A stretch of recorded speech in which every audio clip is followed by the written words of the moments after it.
MeasuringAHistory.com presents outer planet transits and history. Okay, let's start with the mechanics first. If we look at the chart, February 1st, 1559, basically we're going to show how the 1560s and the transits connected with 1560 lasted about 15 years.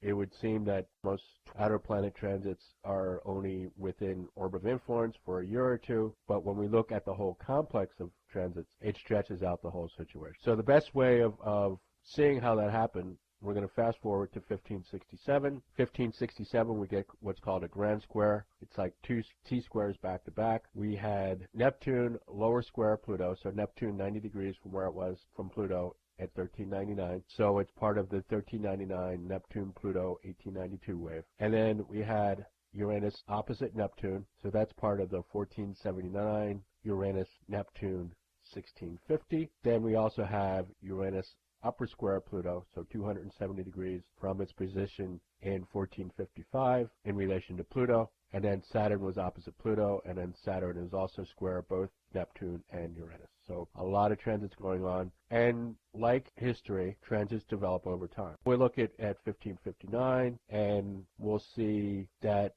in February of 1559, Saturn opposite Uranus, but very close to Neptune. Jupiter was going to be moving next to Pluto pretty soon. 1562, we see that Uranus is definitely opposite Neptune. Neptune is technically too far away to be square Pluto, but because of Uranus and because of Jupiter, they act like triggers, and that brings the Neptune-Pluto square firmly into the picture. By 1564, Uranus is definitely opposite Neptune, and you'll notice there's an R next to some of the planets. Planets look like they go backwards from our perspective from Earth, called retrograde. So we'll look at some of the waves here. We have the Uranus-Pluto wave. So it shows all of the circumstances connected with the Uranus-Pluto wave going all the way back to 1455. Then we see the Neptune-Pluto wave with the lower square 1571. Fast forwarding to 1565, we see Uranus is still opposite Neptune. It's moved past the opposition point by 4 degrees, but it's moving closer to being square Pluto. Saturn is moving closer to being opposite Pluto in 1565. Again, in 1565, Uranus and Neptune are still opposite. And then we see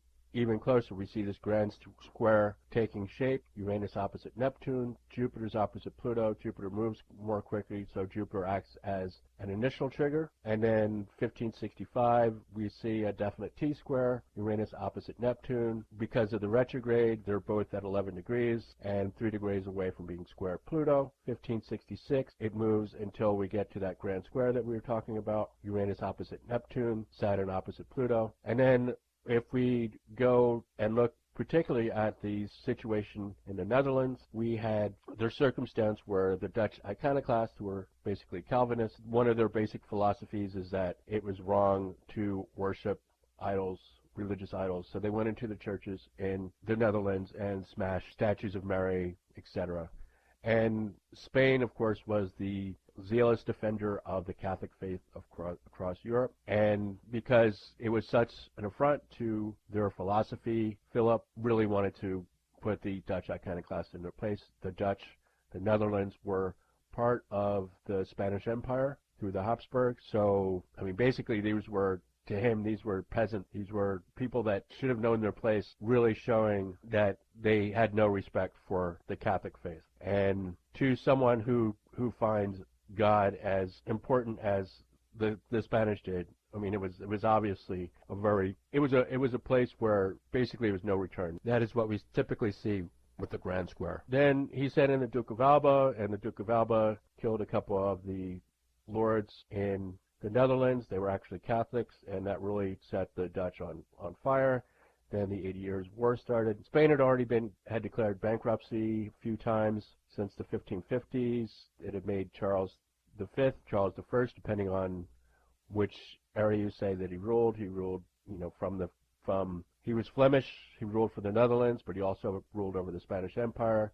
And the finances, the complicated finances that had him fight wars all over Europe actually caused a nervous breakdown. He abdicated in 1556. So all of these things are building up. And then, of course, at the same time, we had the French Wars of Religion, which involved the Huguenots, but also involved a lot of family intrigue. We had Catherine de Medici, who was a regent of the crown in France because Henry II had died in a jousting accident in 1559, and this set off a whole bunch of intrigue where people were trying to use the religious battle to win, the religious conflict to win political battles. And of course, we had Elizabeth ascend the throne in England. She was Protestant. There was a lot of intrigue where Philip II had tried to marry, was actually married to Mary. Mary didn't have any children, and so Philip really considered England to be one of his mortal enemies. And of course, later, 1588,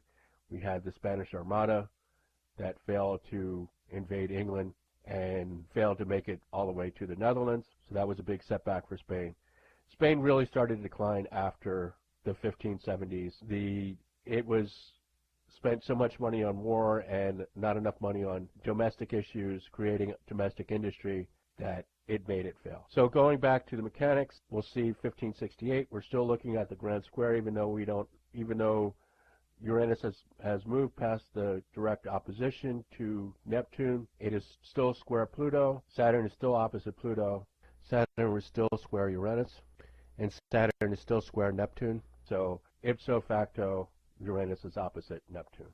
So it's still in effect in 1568. Then Jupiter moves to a conjunction with Uranus in 1569, 1570, and by this time we haven't even gotten to Neptune being lower square Pluto, which happens 1569, 1570, 1571, 1572.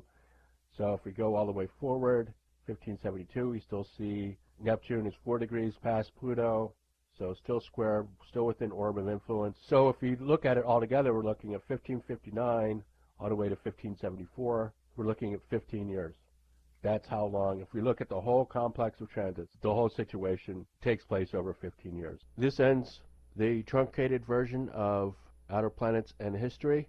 The long version includes the decades of the 1390s, the 1640s, and the 1810s, and just hammers the same point made about the 1560s home. If you like these videos, please subscribe to the Measuring History channel on YouTube. Please also check out Measuring History on Facebook, and of course, if you type in measuringhistory.com on your browser, you'll get to the Waves blog. Some of these videos, plus a lot of other great information, is available there. And thanks for watching.